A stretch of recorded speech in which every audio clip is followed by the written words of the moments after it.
12 ട്രിപ്പാണ് ഞങ്ങൾക്ക് വരുന്നത്. അപ്പോൾ 12 ട്രിപ്പിന് ഒരു ടൈപ്പിന് 250 രൂപ വെച്ച് കൊടുക്കണം എന്ന് പറഞ്ഞത്. അപ്പോൾ 12 ട്രിപ്പിന് എത്രയായി? 2000 രൂപ അല്ല, 2500 രൂപയായി. ഈ 2500 രൂപ ഞങ്ങൾക്ക് ബാലൻസ് ആയിട്ട് കിട്ടൂല. അപ്പോൾ ഇവർക്കും വേണ്ടി ഓടണം ഞങ്ങൾ വണ്ടി. ഞങ്ങൾ കളക്ടർ കൊടുത്തിട്ടുണ്ട്, മന്ത്രിമാർക്ക് കൊടുത്തിട്ടുണ്ട്, എല്ലാവർക്കും കൊടുത്തിട്ടുണ്ട്.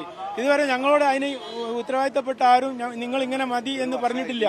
ഇതിന്റെ ഒരു വർഷമായിട്ട് ഇതിന്റെ ബാക്കിൽ നടന്നുകൊണ്ടിരിക്കുകയാണ്. ഞങ്ങൾ ഒരാളും ഞങ്ങളോട് പറഞ്ഞിട്ടില്ല ഇതിങ്ങനെ മതി. കളക്ടറും എല്ലാവരും ഞങ്ങൾ സംസാരിക്കുക എന്ന് പറയല്ലാതെ ആരും അതിനെ അനുകൂലിച്ചിട്ട് നിങ്ങൾ ഇങ്ങനെ മതി എന്ന് ആരും പറഞ്ഞിട്ടില്ല.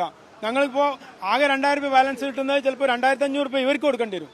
അപ്പൊ പിന്നെ ഞങ്ങൾ സർവീസ് നടത്താതിരിക്കല്ലോ ആള്. അപ്പൊ നാളെ മുതൽ അതുമാതിരിയാണെന്നുണ്ടെങ്കിൽ നാളെ മുതൽ ഞങ്ങൾ സർവീസ് നടത്തൂല.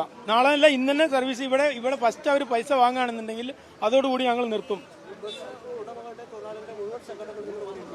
എല്ലാ സംഘടനയും, എല്ലാ തൊഴിലാളികളും, മുതലാളിമാരും എല്ലാവരും ഇതിന് അനുകൂലം. കാരണം ആർക്കും പറ്റാത്ത ഉപകാരം ഇല്ലാത്തൊരു സംഗതി പിന്നെ നമ്മൾ നടത്തിയിട്ട് എന്താ കാര്യമുള്ളത്?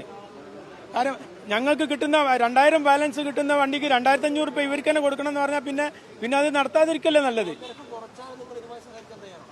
കുറച്ച് സഹായിക്കാൻ തയ്യാറാണ്. പൂർണ്ണമാക്കി ഒഴിവാക്കി തരണം. സ്വകാര്യ സർവീസാണ്. ടോള് പൂർണ്ണമായി ഒഴിവാക്കി തരണം. അതായത്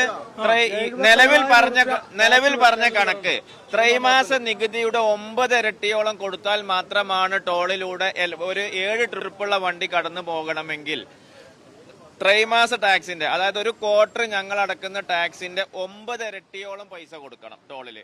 അത് കൊടുത്തുകൊണ്ട് ഒരു കാരണവശാലും ഈ വാഹനങ്ങൾക്ക് ഇതിൽ സർവീസ് നടത്താൻ കഴിയില്ല.